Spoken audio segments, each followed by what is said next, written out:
mengikhlaskan amalan hanya untuk Allah. Baik, ini di bagian dari nukilan hal yang disepakati di tengah para ulama tentang akidah as-salaf, tentang wajibnya berlaku ikhlas, mengikhlaskan amalan hanya untuk Allah. Dan ini ada terkaitan dengan sebelumnya ya. Jadi dari ciri keikhlasan itu, seseorang itu apabila ada perintah dia lakukan, ada larangan dia tinggalkan. Iya. Itu dari keikhlasannya dalam beramal hanya untuk Allah Subhanahu wa ta'ala. Tapi kalau dia terlalu banyak bertanya, itu dari perkara yang bisa mengurangi keikhlasan. Dan ikhlas ini sendiri perkara yang sangat besar, perkara yang sangat agung, perkara yang sangat agung.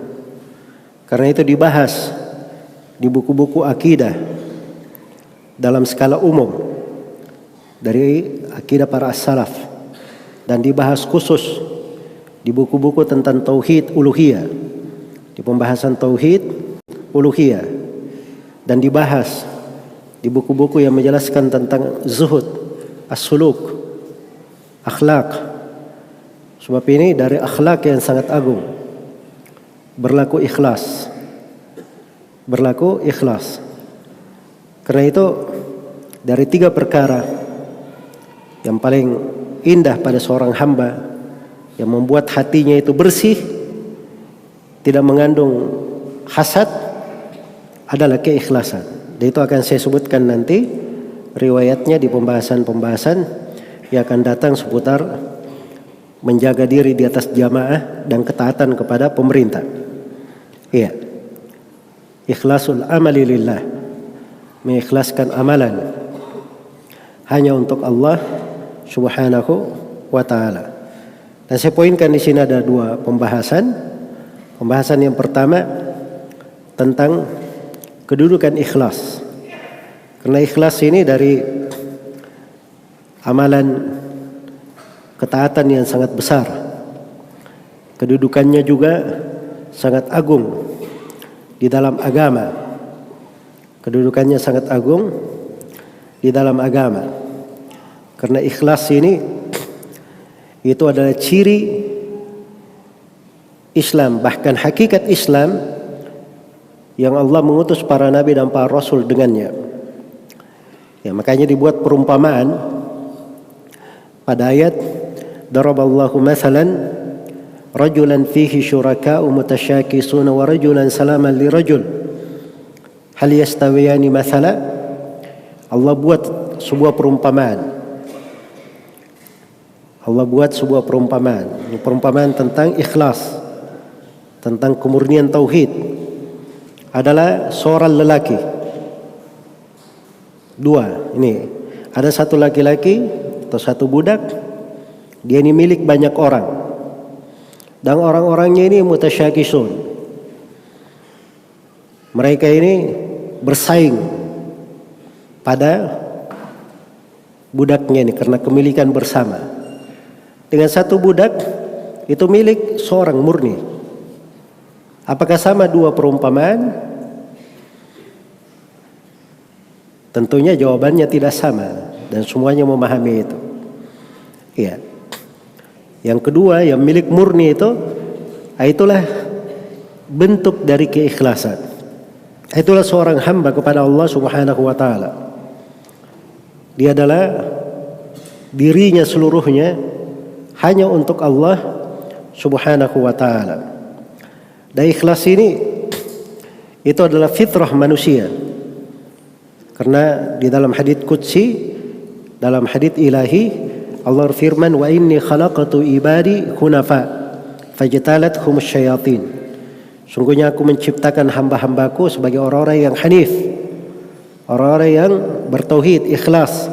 Kemudian mereka disesatkan oleh syaitan. Disesatkan oleh syaitan. Dan ikhlas ini adalah pokok syarat diterimanya amalan.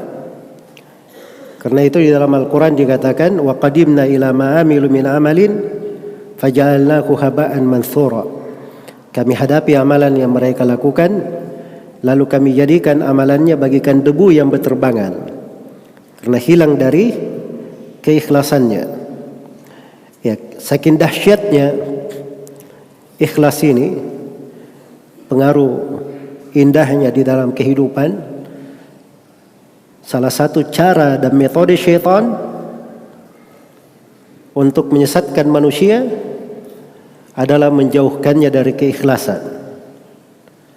Sebab kalau sudah jauh dari ikhlas, hamba itu gampang disesatkan oleh syaitan. Gampang disesatkan oleh syaitan. Makanya syaitan itu sudah bersumpah akan menyesatkan seluruh dari anak Adam. Tapi syaitan memperkecualikan illa ibadaka minhumul mukhlasin, kecuali hamba-hambamu yang ikhlas. Ini tidak bisa disentuh oleh syaitan.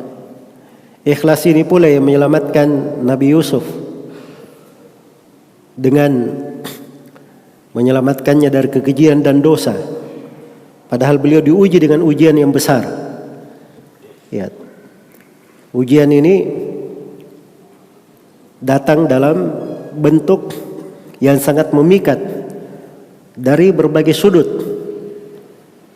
Jadi mungkin ada 10 sudut yang mengajak melakukannya.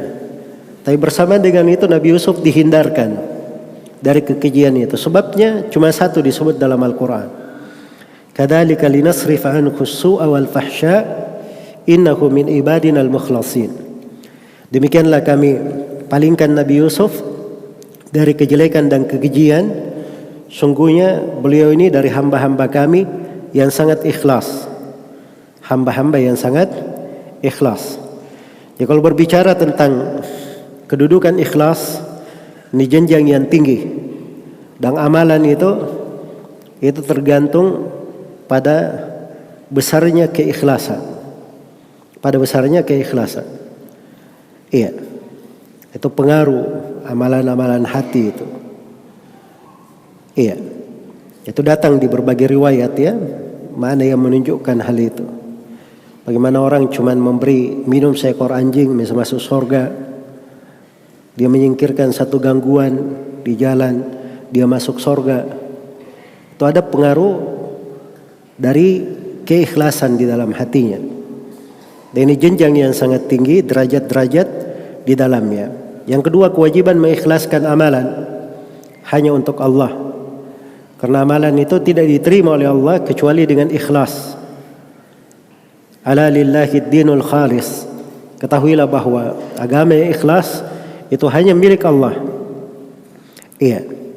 Wa ma umiru illa liya'budullaha mukhlishina lahuddin. Mereka tidak diperintah kecuali beribadah kepada Allah dengan mengikhlaskan agama hanya untuknya. Dan Rasulullah sallallahu alaihi wasallam bersabda, "Innamal a'malu binniyat wa innamal likulli imri'in ma nawa." Sungguhnya amalan itu syah atau tidaknya, baik atau rusaknya, itu bergantung pada niatnya. Dan sesungguhnya seorang itu dapat pahala atau tidak, di atas kebaikan atau tidak, itu tergantung dengan apa yang dia niatkan. Maka ikhlas itu adalah kewajiban di dalam beragama dan tidak diterima dari seorang hamba kecuali dengan keikhlasan. Qul innama ana basyarum mithlukum yuha ilayya annama ilahukum ilahu wahid faman kana yarju liqa'a rabbih falyamal amalan salihan wa la yusyrik bi ibadati rabbih ahada. Katakanlah wahai Nabi Muhammad, saya hanyalah manusia biasa seperti kalian, tapi diwahyukan kepadaku bahwa ilah yang diibadahi itu adalah ilah yang maha satu. Iya. Maka barang siapa yang menghendaki Allah dan hari akhirat, barang siapa menghendaki perjumpaan dengan Allah, melihat Allah di hari kiamat, maka hendaknya dia beribadah hanya kepada Allah dan jangan sekali-sekali dia berbuat kesyirikan dalam ibadah kepada Allah Subhanahu wa taala. Hendaknya dia beramal dengan amalan salih dan jangan dia berbuat kesyirikan dalam ibadah kepada Allah Subhanahu wa taala.